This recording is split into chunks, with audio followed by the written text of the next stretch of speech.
Welcome aboard, TTA travelers. Whether you're a humanoid, a robot, or an alien passenger. It's the time of your life. You don't want to miss out on right here and now. Leadsman, sound off. Give me a depth reading by the mark. By the mark. Halfway. Mark 1. Mark Twain. You see your true colors shining through. Those brilliant true colors glowing brightly inside you. Ladies and gentlemen, boys and girls, and all you wildcats out there, get ready to show your team spirit because the movie musical sensation that's sweeping the country is headed this way. It's time for WDW Radio, your information station. Hello, everybody, and welcome to the WDW Radio Show, your Walt Disney World information station. I'm your host, Lou Mongello, and this is show number 165 for the week of April 11th, 2010. This week, join us at the dinner table as we sit down to dine at and review Paradiso 37, the high-energy waterfront restaurant located in downtown Disney's Pleasure Island. We'll review a number of different items from the menu and discuss the decor, ambiance, and overall dining experience to give you a taste of this restaurant, which offers cuisine inspired by the street foods of the Americas. I'll play more of your voicemails and have some announcements at the end of the show, so sit back, relax, and enjoy this week's episode of the WDW Radio Show.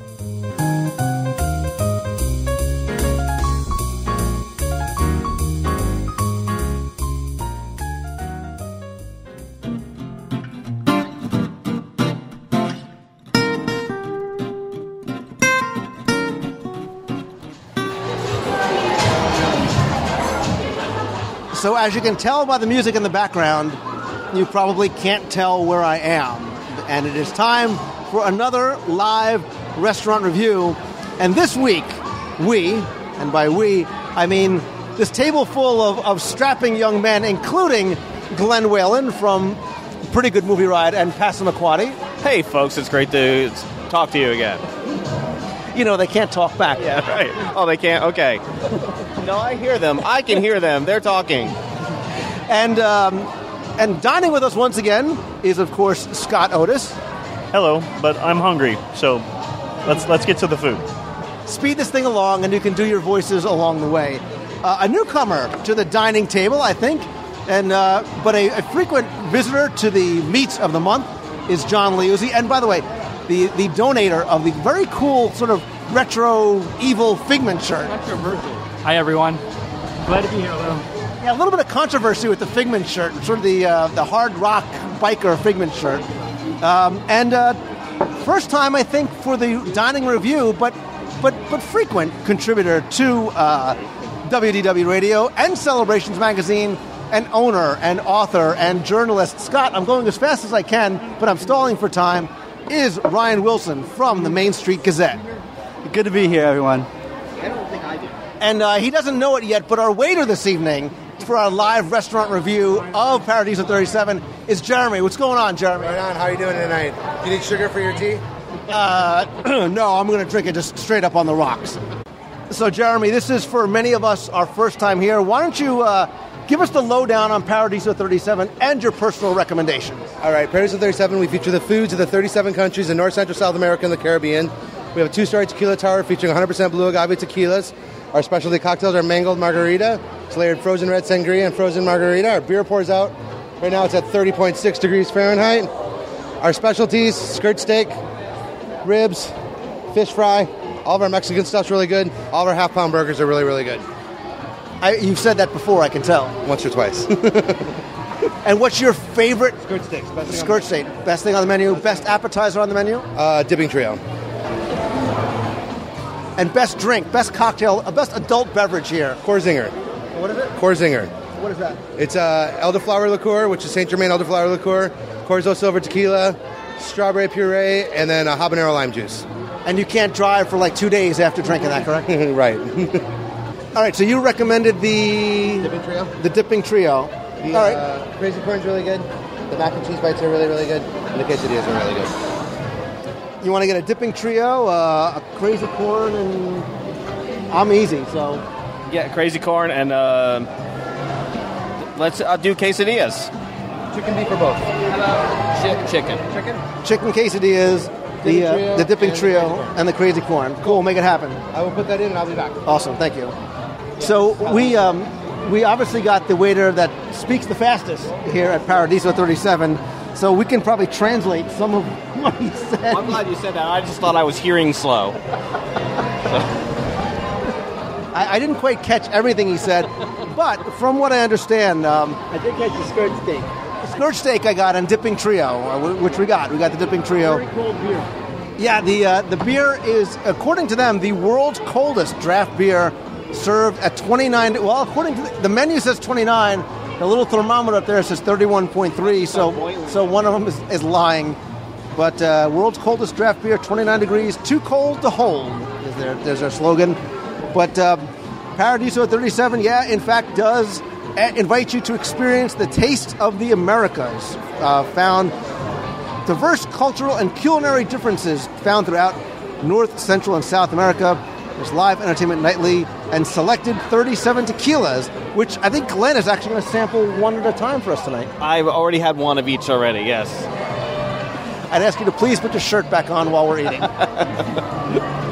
So has anybody eaten here before? Appetizers, cocktails? No, and Scott's just very hungry. That's all he keeps saying. Glenn, you have? Yes, I have eaten here once. So when they first opened, I came over and enjoyed an afternoon. We just tried a couple appetizers, and so I'm looking forward to a meal. Have you tried the skirt steak? No, I have not tried the skirt steak. I'm looking forward to it. Try the mulled wine. It's delicious.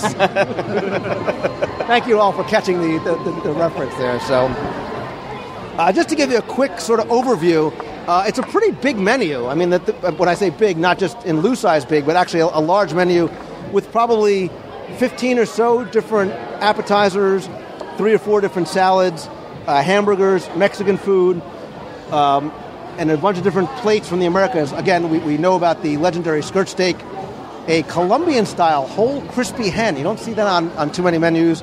Surf and turf, citrus barbecue pork ribs, seared sea bass, Chilean-style salmon, beef short ribs, and a southern fish fry. Also a bunch of Mexican items, including burritos, cuatro tacos, enchiladas. That might be on my menu somewhere.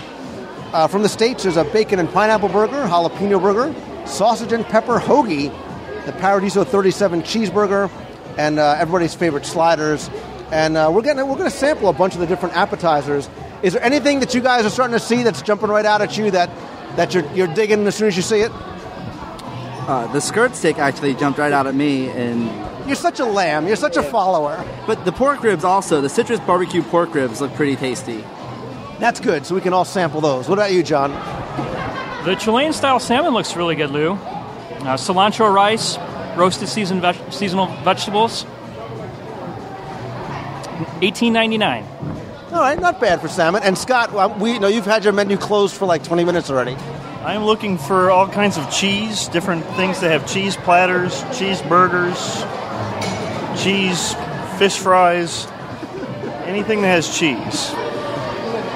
7 different platters that have cheese. You know the joke that he doesn't like cheese, right? If they didn't, hopefully they've picked up on that hint of sarcasm that he's well known for. But what are you really going to have? I'm actually not certain yet. I'm looking at all the things that do have cheese, and then I'm eliminating those, and then I'm going to work from there. Scott literally has an abacus and an iPad out. What about you, Glenn? I'm actually thinking of the southern fish fry, because I would like the Argentinian skirt steak, but everybody's getting the skirt steak, so I want to get something a little bit different. I think nobody's actually getting the skirt steak. Oh, nobody's getting it, really? Yeah. Oh, I'm getting the skirt steak. Such a follower. You're doing it just because Jeremy recommended it. Well, I don't know what he said. He was talking so fast. You're a big Jeremy fan. He was threatening me. Well, I think to round things out, maybe I'll go a little South America and do a little maybe Mexican action, and a little enchilada. The enchilada has it's surrounded in orange, which means it's either really hot or really good. So maybe I'll try the enchiladas. Yeah, sounds pretty cool. So what do you guys think about the look inside here? This restaurant opened, I guess, last year, sometime in 2009? All right, well, we had to split levels because this was two different stores when it was, let me see, the Aviators Club was there. Avigators Club, yeah, that's right, the Avigators Club. So that the level split is still here. And then we are in what was the really cool art store that had the Walt Norman Rockwell-like painting in the window. I'm just going to stick the microphone in front of Ryan's face to put him on the spot to remember. Yeah, I'm drawing a blank. I can see it, I know it, and I can't. The July 73rd, your 17th post of that day. Or how about the guy that works, sort of the reference librarian guy? I believe it was the animation gallery, if I'm not mistaken. Such a show-off. I hate being here with him. Well, switch seats. I want him to sit next to me. But yeah, it's a very cool. It's a very sort of modern, but you do sort of get that southwestern kind of flair with some of the artwork on the walls and the entrance. Right. And we got this really cool chandelier that's made out of margarita glasses, and the tequila bottles and salt shakers are all in there. That's they have a theme in here, and they do have some merchandise they're pushing over there. I don't know how many people are buying it, but. I think those are tequila bottles. That's a tequila bottle. Yeah, the tequila bar behind us is very cool. I mean, this is definitely like a place you can come and sort of, I think you can hang out at night too, just get some appetizers, maybe late night. Yeah, grab a couple of drinks with some friends and just relax and let the day wash away. The colored panels in the ceiling, change a different color, kind of like give that mellow vibe off. It's really a nice atmosphere. Well, we were lamenting on the way in and sort of thinking back to the pleasure island that used to be, and going to 8-tracks and the beach club and fireworks factory, and this is one of those places that you can sort of come and maybe hang out at night. It's not loud where you have to get up and dance. It's not sort of that same sort of atmosphere as Raglan Road. But if you want to just come out with some friends and get some drinks after a day at the parks, this might be a good option. And we should mention there's outside dining where you can sit and just watch people as they move through the streets. And like a night like tonight where you have a cool breeze out there, it'd be a great place to just, relax and chill. Yeah, and if you take the Sasagula River, you can come right up and park right next to it and walk right in if you're staying over at Port Orleans or whatever. And also, I believe straight outside is the Characters in Flight, right? That you'd be able to get a pretty good view of that going up and down every night. Are we ready to order the menus on the way here? I think so. I think we are. And we're going to see how many people held to your recommendation of the skirt steak. So we'll go handsome guy first. The citrus barbecue pork ribs. He hates the recommendation. Jeremy, I'd like the Chilean-style salmon, please. Salmon? Is that about medium? Is that okay with you? Great, thank you. I'm going to go from the States and get the bacon and pineapple burger. Oh, you like your burger before? So we get that very well done, but also without the Gouda. No cheese. No Extra cheese. cheese on a Scotch meal. No cheese. I would like the skirt steak. How would you like your steak prepared this evening? Medium. Medium's good. You made Jeremy's day because you're the guy that finally ordered the skirt steak today. I didn't order it because I didn't. But we would like a couple of extra knives and forks so we can all sample Glenn's. How about the burrito? Chicken or beef? Oh, well, for research purposes only, I'll go beef. Thank you. Yeah, why not? Awesome, thank you. So in addition to a pretty substantial food menu, there's also a very large drink menu with different tequilas, wines, beers, and there's also a lot of different specialty drinks of which I can't read because there's a sangria caipirinha. Yeah, why don't you pronounce that? Out of Wasteling. Sangria caipirinha. Yeah. You just cursed to all of our Spanish-speaking listeners. I believe, Lou, that's the Sangria Caipirinha. It's a very popular drink in South America, in Brazil, and Argentina. I don't know if you're making it up, but you're saying it with such conviction. I'm buying it. Oh, it's absolutely the truth. What else you got on the specialty drink menu? We have a Paradiso Pisco Sour, which is Capel Pisco, Midori, melon liqueur, and agave nectar, and that's topped with several drops of bitters for $9.50. And there's also a couple different sangrias, a red sangria and a white sangria. I might have to sample one of those again, just simply for research purposes only. John gets kudos for that. Yeah, because I never would have been able to do it. And there's a whole bunch of different tequilas. Hieroglyphics to me. I don't know how he read that. There's a Herradura Mundial, Herradura Silver Tequila and Chambord mixed with lime and pineapple. That actually sounds pretty good. I wonder if I had one if people would... Oh, a Corzinger. That's what he said. Corzo Silver... Let me say it slowly in English. It's Corzo Silver Tequila, fresh strawberries, live habanero juice, and Saint Germain elderflower liqueur. A Paloma Passion, Milagro Reposado Tequila, Sky... Yeah, these sound really good. Yeah. A Tiki Tango, Voodoo Tiki Silver Tequila, blended with Malibu Mango Rum and fresh mango juice. That might be a little too girly for me. Yeah, I think so. But look, this is a very substantial bar menu, specialty bar menu. Almost as if there's more to the bar menu than there is to the eating menu. And that's why I think we were saying before, this, in addition to you can come here for a full meal like we're doing, but to come here like late at night after the parks, just grab a bunch of appetizers, have some drinks. It's a great atmosphere. You hear that there's live music playing in the background. The open air kitchen is nice, so it's a nice atmosphere too. It's not too loud, so you can talk to the people across the table from you.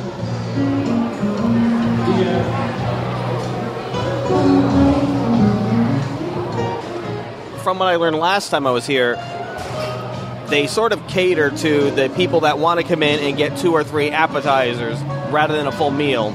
So as we look around, I'm seeing a lot of people who are doing exactly that. The table next to us, the girl has 2 small tacos and a little quesadilla and a little salad, and it's 3 different appetizers mixed in. Uh-oh. Jeremy, what do I got here, buddy? This is the frozen red sangria. Just try it. You can't get it anywhere else in the world. Anywhere in the world? Anywhere in the world. Nice. Look at this. A frozen red sangria. Oh, that's good. Wow, that's really good. Frozen sangria? It doesn't even taste like anything, like it has any liquor in it. It's actually got wine and brandy. Wine, brandy, And then fruit juice. Fruit juices. Interesting. Glenn just fell off his seat. So now I've had enough of you and your attitude. Now the truth is going to come out, Glenn Whalen. You think you're so tall. So now it has wine, brandy, fruit juices, and cooties, now that we've all actually taken a sip of it. Did you try it? Yeah, I could drink this.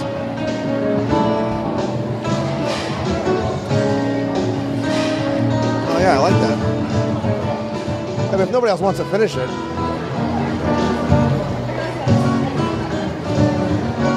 Try it. It has cheese in it, Scott. Try it. Ryan, you can finish it, buddy? Yeah, I'll finish it. Or not. So, Jeremy, the red sangria was awesome. You just brought out our appetizers. If you can go through for us exactly what you brought out. This is our Mexican dipping trio. It's our chile con carne, our spinach queso, and our guacamole, served with our tortilla chips and our house-made roasted red tomato salsa. Our crazy corn, which is corn on the cob with aji amarillo, which is a yellow pepper aioli, topped off with our 3 cheese dip.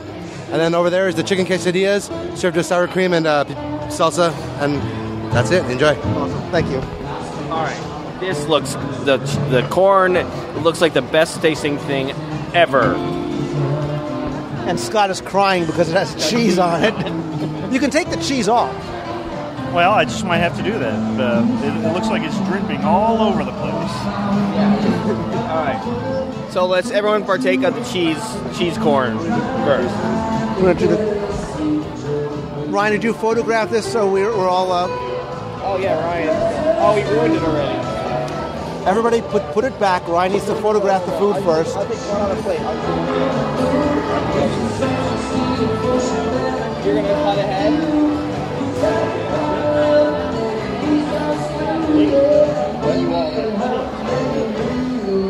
Scott, you're not allowed to move ahead to the second appetizer until we finish the corn first. Just take some of the cheese off. Okay. Would you eat one that I took the cheese off? No. Just the thought that it was here. And you wonder why there's only guys sitting here? Because they're sitting here, like, taking pictures of our food, talking into the microphone, instead of just eating like normal men. I really just ripped, that's so good. I just ripped the thing off the side of my chin. All right, so the first thing we're going to try is the corn. Yes, we're trying the corn. I couldn't even tell it was corn. It looks like a chicken skewer with cheese on it, actually. But now that I'm seeing it almost looks like a backwards cheese stick. It's the cheese on the outside and everything else on the inside. It's a half of almost like a third of a ear of a corn sliced in half. Do you eat the cob or do you just eat off of it? Eat around it? All right. I'm going to watch Ryan do it first. Oh, he's doing it wrong.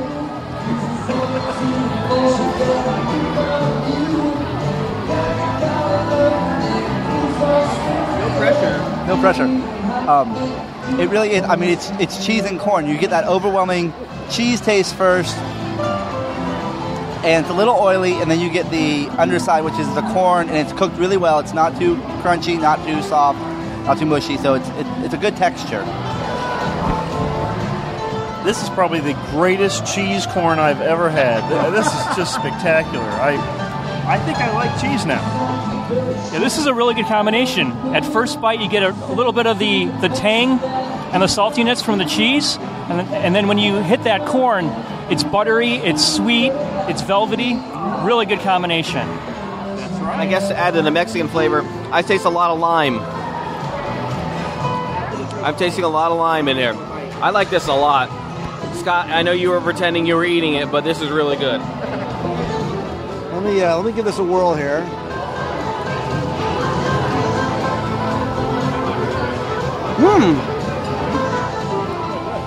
I'm making a yummy face. All right. Yeah, I like that a lot. You don't eat the stick, just so you know. Yeah, when it first came out, I was like, wow, this might be a little weird to eat like this, but you're right, the corn is still crunchy, but it kind of falls off the cob easily enough. And the warm cheese on top is really nice, but the butter and the sweetness of the corn, I'm digging this. And Glenn's really happy that you can eat Scott's. Yeah, I'm going to eat Scott's. Scott's cheese. Oh my God, look at all that. Oh my God. Give it Scott. Hey, give this Scott. This is a nightmare for Scott.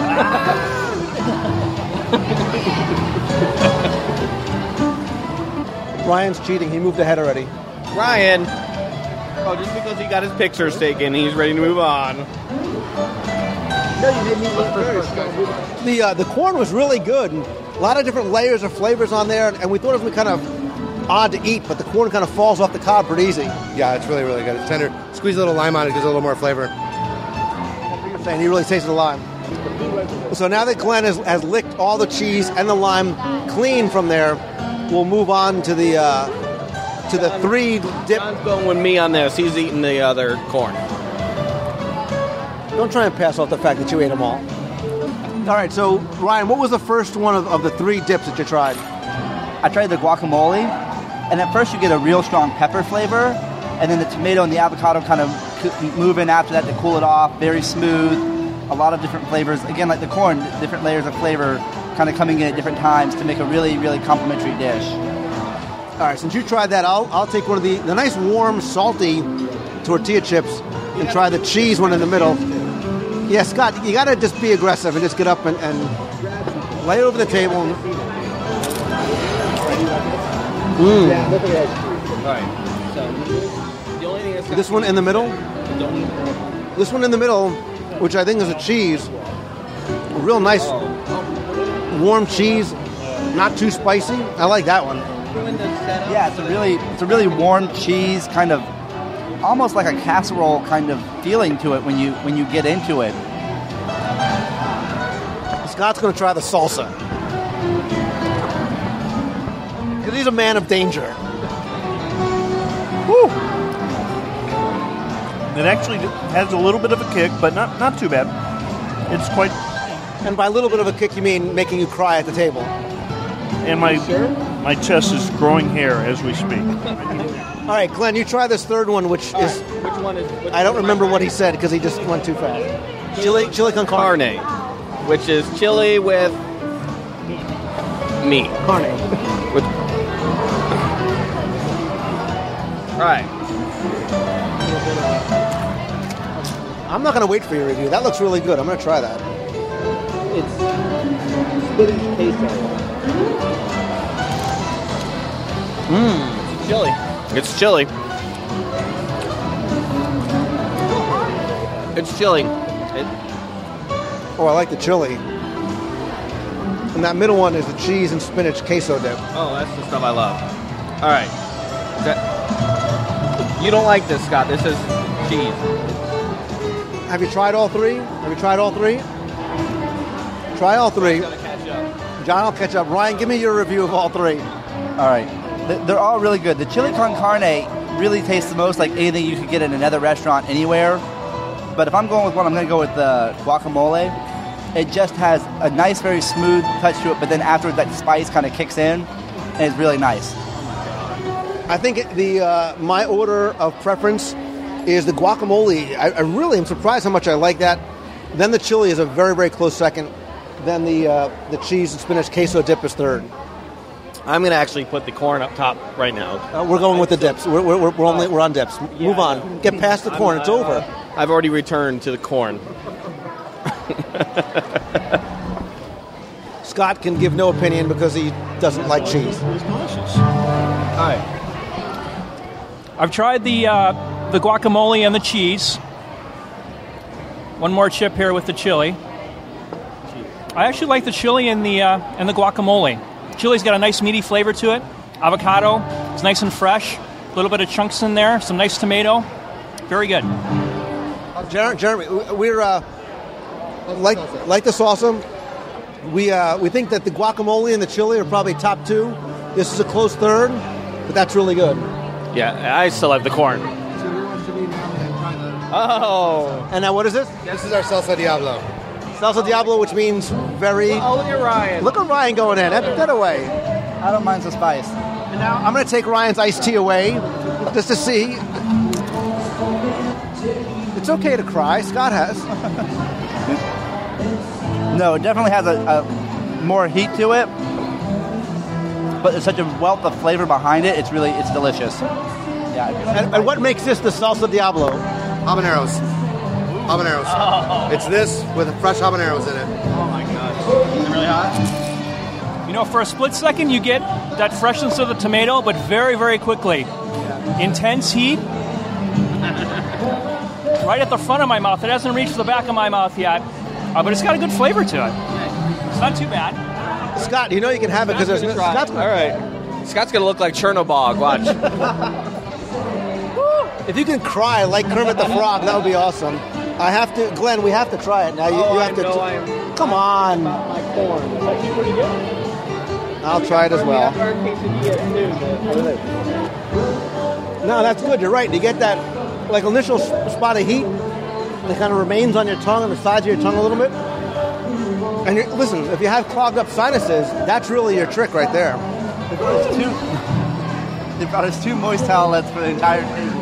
We can share. We share everything else. You need the towelettes for your tongue after eating that. Chicken. All right, speaking of chicken, Glenn said you didn't have the salsa. Go ahead and try the quesadillas. Yeah. I'm going to go back to the guacamole here to calm the fire in my mouth.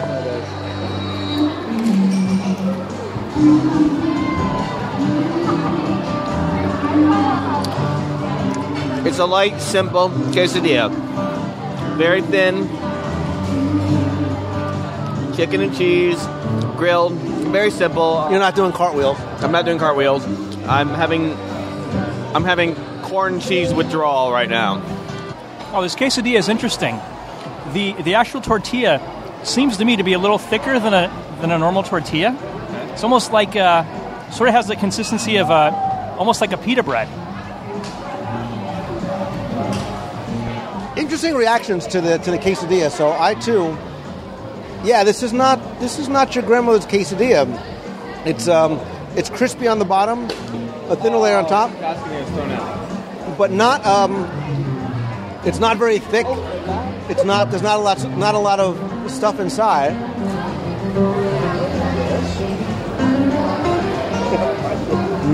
I think it's very safe. I think a young person who doesn't have a wide variety of foods that they can eat this. It's a very safe chicken quesadilla. Yeah, it's definitely more tortilla than anything else. If you're looking for a lot of chicken and cheese inside, it's not. It's the flavor comes from the tortilla itself. I think if you're looking for a safe family option, the quesadillas work. The dipping trio is not too spicy, and a lot of things that you'd find on menus elsewhere. Better flavor, more different flavors here layered, but they're both comparable to something you can find someplace else and be comfortable with. And again, a great option to share. Yes, happen. So as we tore through our appetizers, I think we all agreed that the triple dip thing was very good. Obviously, Glenn, a huge fan of the corn. He just brought out our main courses, and the first thing we said, especially mine, I have the burrito, the plating is really, really nice on everybody's. Even like, your steak on your ribs, I mean, the plating is real, real nice. Yeah, my steak is on the bone, and it's on a skillet, and there's a little cup of French fries in here to add a little bit of no class, but it does look pretty cool. Yeah, my burrito is it's on a square plate, and again, there's black beans, there's a green rice, and the sliced burrito. And John, your salmon looks awesome. It does look really good, Lou. It's got a nice crust on it, some nice herbs on top, nice roasted vegetables. All right, so now that we can avoid the strange looks from people walking in as to why we're talking about our food into a microphone instead of actually eating it, as they say in Mexico, bon appetit.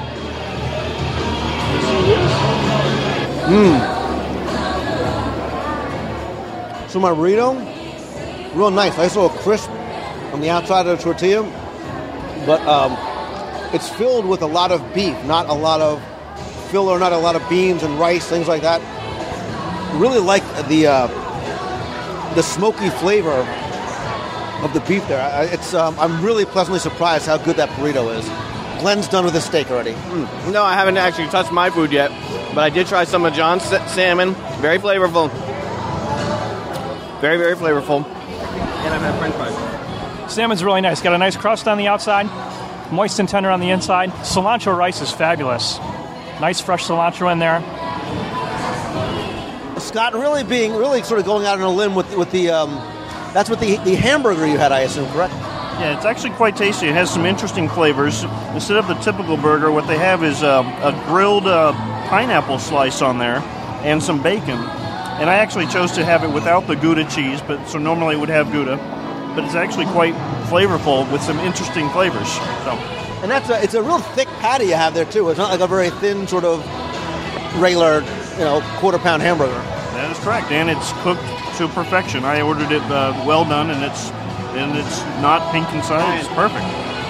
Oh, I didn't. This wasn't for the recording, but Ryan gave me a rib, and there's no meat on it. It's just the bone. So Ryan's a pretty generous guy. I didn't mean for you to have to. And just say no. I go, wow, there's no food on this one. And just to differentiate how you're both, you actually just picked the rib up like a man and just stuck it in your mouth. Ryan's cutting it daintily with his fork. Just pick it up, man, and just stick that rib in your mouth. That's his steak I'm trying to cut up, not my rib. My house of ribs over here that they gave me, I mean, the meat is just literally fall off the bone. And very tender. The sauce is very, very sweet. And then you get a peppery spice thing going on an aftertaste, which is really, really pleasant. And it comes with a Serrano slaw, which I expected to have more of a kick to it. It's really just your regular coleslaw, but it's still very good. Why don't you guys try some burrito? All right. I don't mean pick up it with your hands, but this time you use a fork. I don't think there's cheese in there, Scott. That way, pick it up like a man.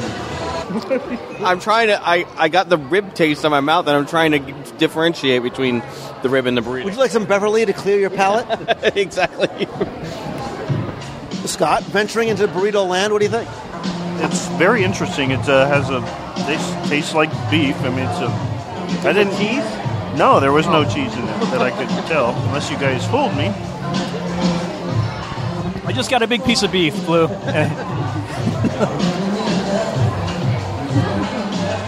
burrito is really interesting.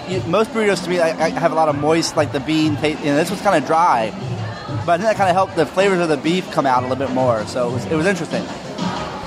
Yeah, I kind of like the fact that it wasn't sort of soaked with sauces and filler. It's just a lot of meat inside. And John, you're right about the green cilantro rice. It's awesome. Really nice flavor to it. Yeah, we're digging this. We're liking this. You're liking it? Steak's the best thing? He hasn't shared with anybody. All right, I'm digging into the skirt steak now. He's nodding. He's smiling. Excellent. Yep, I'm not sharing anymore. So Glenn just finished everybody's main courses, and I liked my burrito. I think we all probably, and you can correct me if I'm wrong, think that everything on the menu seems, for the most part, pretty safe. You know, you hear South and Central American cuisine, you might think there might be things that are very spicy or a different type of flavor. I don't think so. I think everything that we had a unique flavor to it. So you had the chimichurri sauce on your highly recommended skirt steak. The sauce on your ribs was a little bit different. Your salmon was good. It had a different flavor to it. Even your burger was different. My burrito was cooked somewhat differently, but nothing that was going to really scare people away. But my feeling eating here, and I enjoyed my meal, was that this is the kind of place I would like to come to, not necessarily for a sit-down meal, but yeah, at the end of the night, let's just order a whole bunch, like Sanaa. There's somebody like Sanaa. Let's order a bunch of appetizers among a group of friends and just split them and share them and have a couple of drinks or iced teas. Exactly, I totally agree. Yep, thank you. They agree with me too.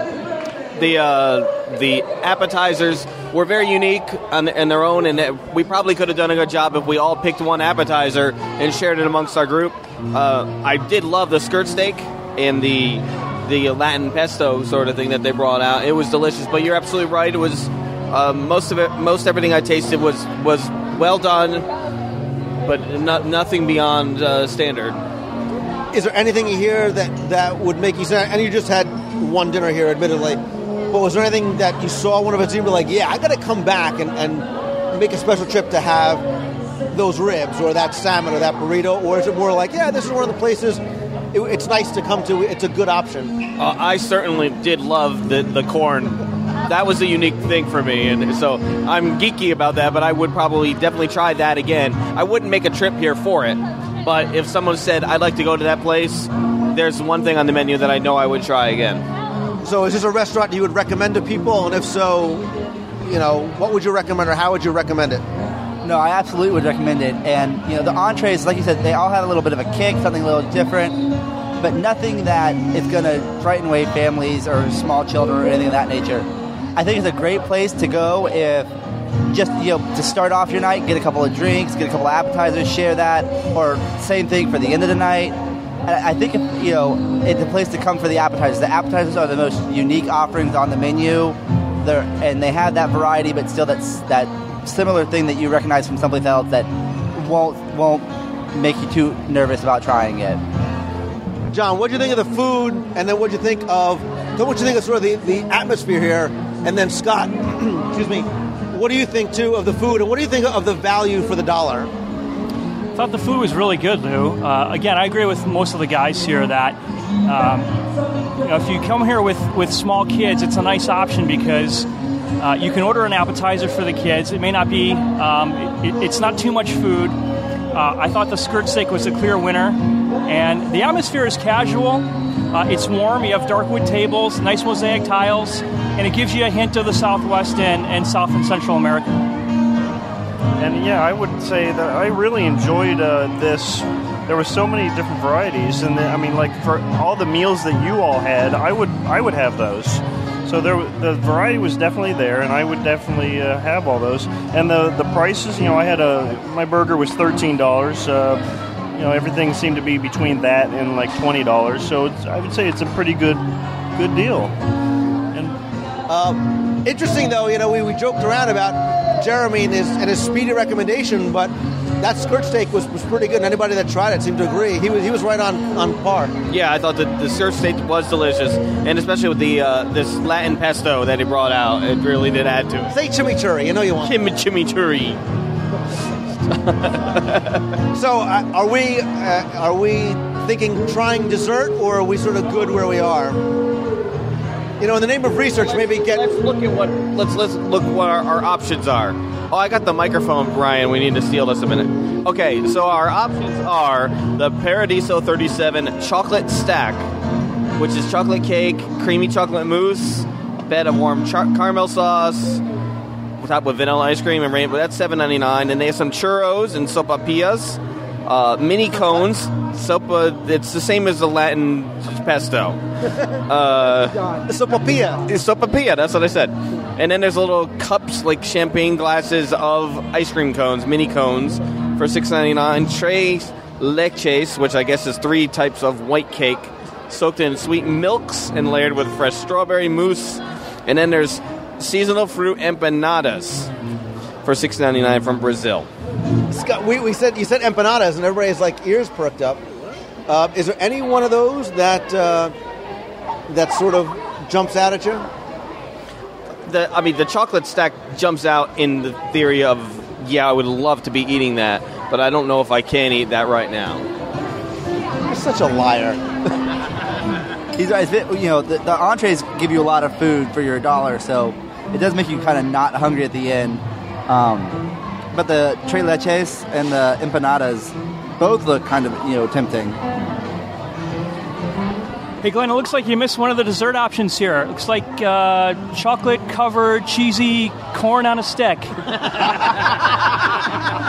I'm going to go with that. I'll take 2 of those. Well, listen, again, in the interest of a full and fair review, maybe we'll pull 2, and we'll share them, because, Why don't we ask Jeremy what he thinks we should get and have him bring out 2 things? Right now, I would say the seasonal fruit empanadas, because it has the little sun next to it, and it just sounded really good, and the chocolate stack. But we'll see what Jeremy has to say. Get the way it is. All right, listen, I got to tell you something. You were spot on with the skirt steak. We all stole it from Glenn. So, dessert-wise, top 2. Churros, sopapillas, mini ice cream cones. There's 5 desserts. They're all really good. It's like, probably, those 2 are the 2 that I ordered the most. Are you sweating because of the question, or are you just running so much yet?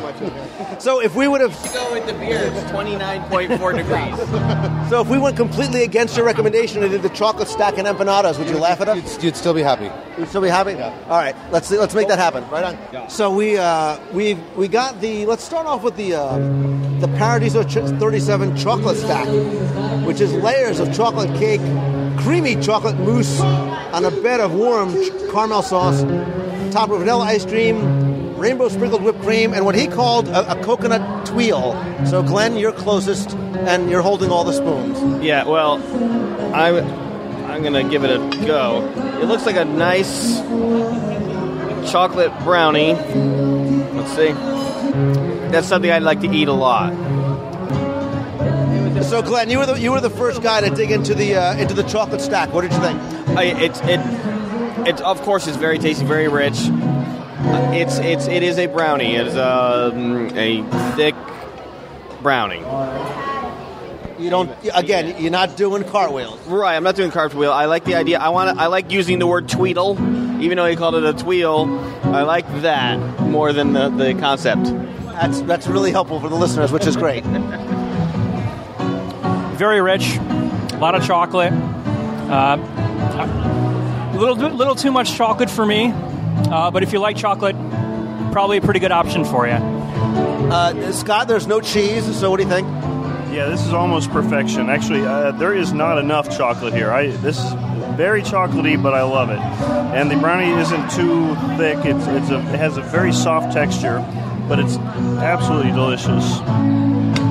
Interesting that we've gone from sort of, okay, it's just a brownie, to not enough, to too much chocolate, to not enough chocolate. So obviously individual taste is going to vary on that. Yeah, that's true, but Scott is wrong.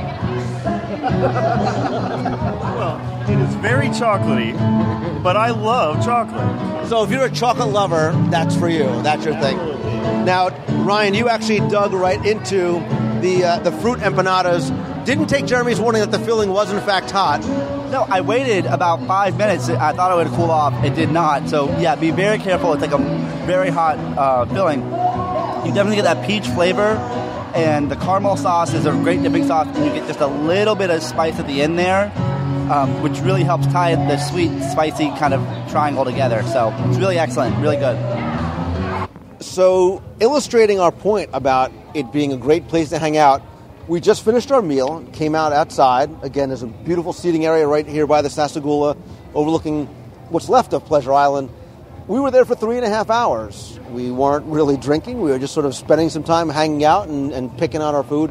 What did you guys think, sort of one by one, of Paradiso 37? Overall, it was delicious. All of the food was wonderful. The atmosphere was amazing. There was a lot of music and... No, I think the food is, it has that, Southwest Latin flair that they say it has. They definitely hold up to that. Good quality food, great views, great entertainment. All the way around, a nice place to just hang out, come and relax, and enjoy the sights and sounds of Pleasure Island. I thought it was a nice casual dining experience, very relaxed and laid back.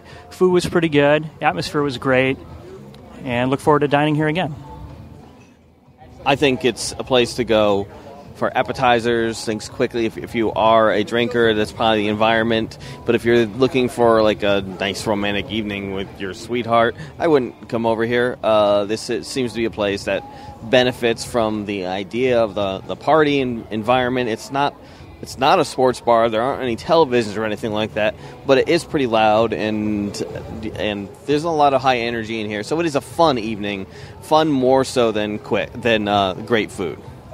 Yeah, I think the food is good. I don't think I think primarily I would come here to do just what you said, to come here at night, appetizers with friends, a fun place to hang out where maybe you don't want to do the singing piano bar over at Jelly Rolls. You don't want to go dancing at Atlantic Dance Hall. You want to have a place that you can have a high-energy environment, hang out with friends, whatever it might be, or your loved one, but not that quiet, casual, unless maybe you sit outside and they've got the guy playing guitar. I would definitely come back here again.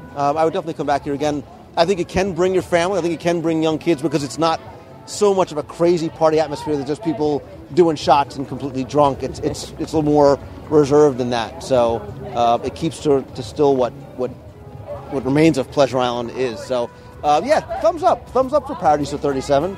I think we should come back again, do a couple more rounds of appetizers. But as always, my friends, gentlemen, and I use that term loosely, Glenn Whalen, John Liuzzi, Ryan Wilson from Main Street Gazette. Main Street Gazette and Celebrations Magazine. And Scott Otis from Otisburg, just a little place. It's just a small little place. Guys, thanks so much for really what was a very unique evening. So, Kungaloosh. Oh, yeah. Otisburg.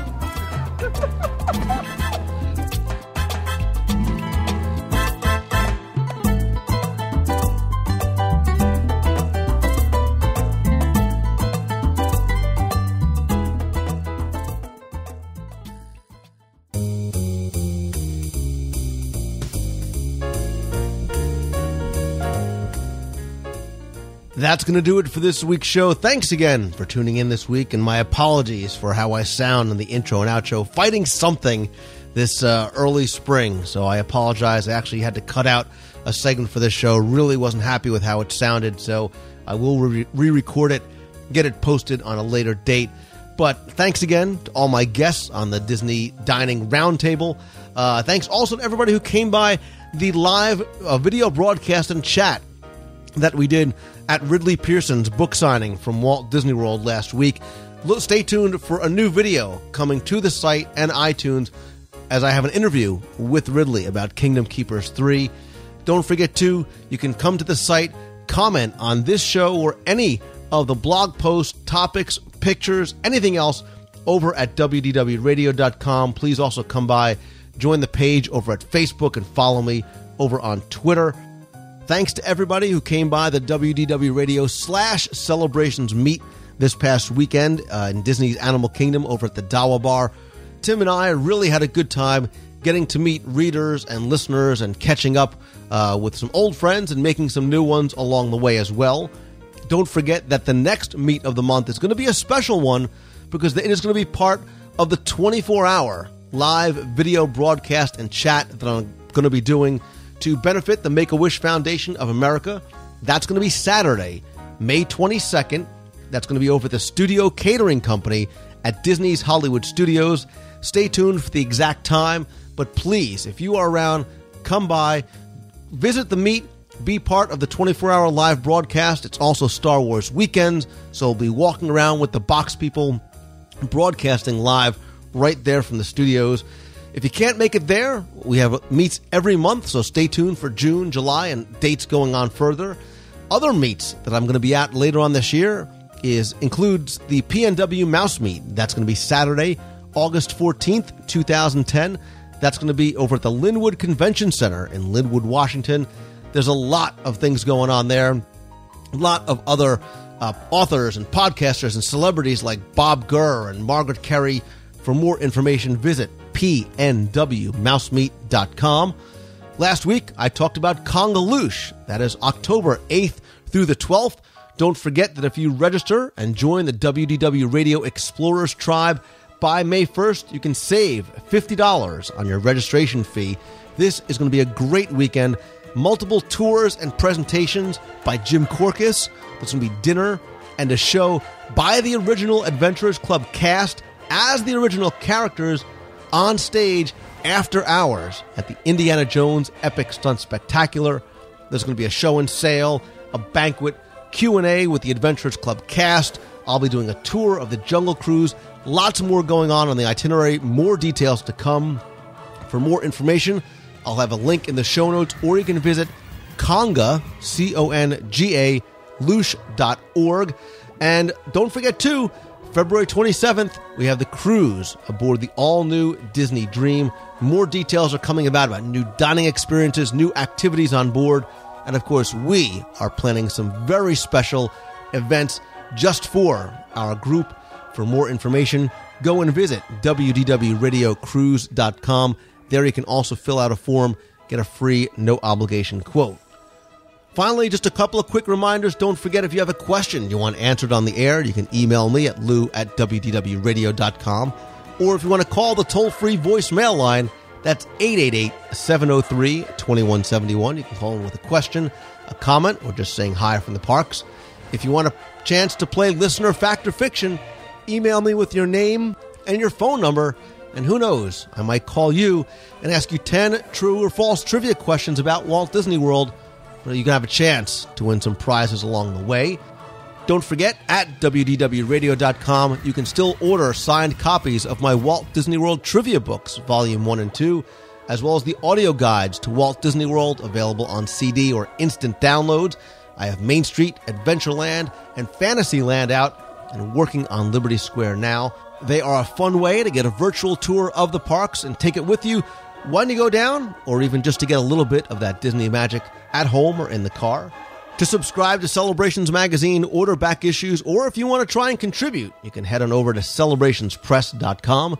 Thanks as always to my partners and sponsors, including Mouse Fan Travel. They're my recommended travel provider for all your vacation planning needs. And I'm sure I'm forgetting something, but I'm sure you can also tell that I sound like my head's a little cloudier than usual this week. So what I don't want to forget is to, of course, say thank you for taking the time and listening this and every week. And as always, if you like the show, all I ask is that you please help spread the word. Let others know about it. Review the show on iTunes. If you're on Twitter, tweet out that you're listening to and hopefully enjoying the show. Come by the site, comment on the show notes, on the blog, and so much more. And of course, my friends, remember to always, always keep moving forward and take that first step towards following your passion. And have a great, great week, everybody. So until next time, see ya. Lou, this is James from Utah. I have been watching your WDW Live for the last 40 minutes or so, together with my daughter. Actually, I probably shouldn't admit to watching it myself. My daughter's been watching it as I've been driving the car. We figured out how to tether a cell phone and watch the show that way. She was so excited to see it, but we didn't have the ability to be home because of other things we need to be doing. So she sat in the back seat, and we plugged the audio into the car speakers, and she sat there and enjoyed herself. So just wanted to thank you for all that you do, and especially at this time for the live show with Ridley. So we're great fans of both you and him, and we'll talk to you later. Bye. Hey, Lou, this is Dan from Downers Grove, Illinois. I was listening to your show number 163 with the Disney Dads, where you're talking about things for guys to do while they're in Disney World. I had started a blog over at runmorganrun.com to chronicle my second time that I had come down to do the Disney Marathon.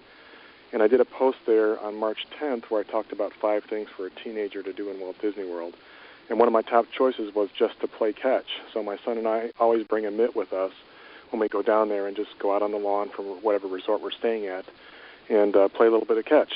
And another thing to do that I didn't write, because he's not quite old enough to smoke yet, would be for guys to go over to Sosa Cigar over in downtown Disney and just get a couple cigars and bring them back to your resort to enjoy.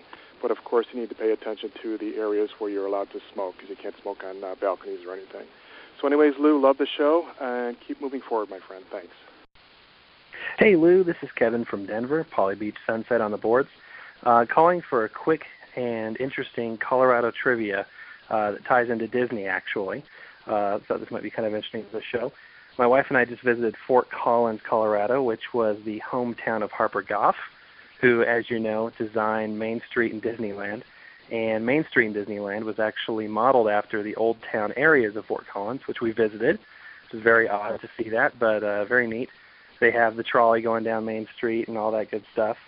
Also, don't know if you ever heard of Magic Mountain.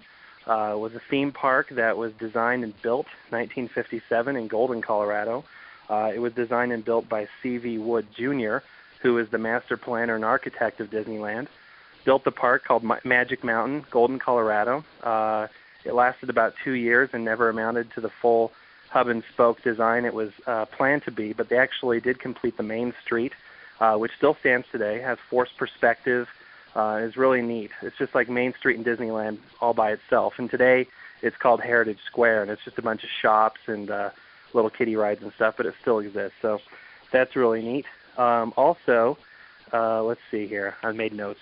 You got the North Pole in Colorado Springs, which was designed by Arturo Monaco, I believe, another Disney artist. It's all North Pole, Santa Claus themed for the kids.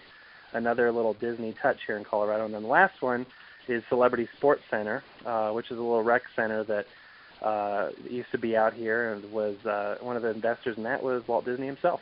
So there you go, a little Walt Disney trivia tie-in in Denver, Colorado. Take it easy. Hi, Lou. This is Bill Nail from just outside of Atlanta, Georgia. Big fan of all of your work and really appreciate all that you do. I just also wanted to express how much I appreciate your support of Make-A-Wish Foundation. My family has benefited from that. My oldest daughter was born with some severe congenital heart defects that have been a challenge, but first time she experienced Walt Disney World was when she was 4.5 years old, and Make-A-Wish made an incredible trip for us. And we really, really appreciated that opportunity that we wouldn't otherwise would have had. And she's 8 now and doing pretty well.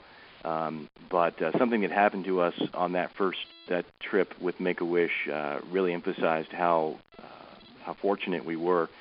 We were in the Magic Kingdom waiting for the nighttime parade, and I struck up a conversation with another dad who had a family there, and he kept looking at my daughter who had a Make-A-Wish badge on, and he kept looking at her, and we were talking, and he said he told me that he had a daughter that had some severe illnesses, and that they were planning a trip with Make-A-Wish to Disney, and unfortunately, she didn't live long enough to fulfill that dream. And it really emphasized to me that we were pretty fortunate. So, Lou, thanks so much for what you're doing, and for your fellow listeners and readers who are making dreams come true. We really appreciate it. Thanks, Lou. Hey, Lou, it's Josh. I hope everything's going well down in Florida, which I'm sure it is. I hope the weather's picked up for you, because it's very nice up here in Michigan. It's Monday, and I have spring break for the rest of the week, and it's very nice. It's supposed to be to 74, so I can only imagine how nice it's going to be down there. So I wanted to say that my iPod was malfunctioning, the sound was cutting out and everything, so I haven't been able to listen to the last couple of shows, so I sent it to Apple and everything, so I'm looking forward to listening to those. But I wanted to say that for all of you that are familiar with the Culver's fast food chain, today my mom stopped by and got me a burger and everything, and she came home with a April flavor list of the ice cream. And the number one flavor is Bananas Foster, and it says fresh banana slices in our creamy vanilla custard with Foster sauce swirls. So, I just wanted to tell you that, and I thought that was pretty funny. So, I guess I'll talk to you guys later. And remember, if we can dream it, we can do it. See you guys. Bye. Hi, Lou. It's Darlene from Buffalo, New York. It's great to be here in Buffalo today. It is 65 and sunny. I'm so thrilled. We just got out of 80-degree weather yesterday, but I'm still very happy. And it's Easter, so happy Easter to all. And can't wait to hear the next show and go on the cruise in less than a year. Talk to you later. Have a great magical Easter. Bye.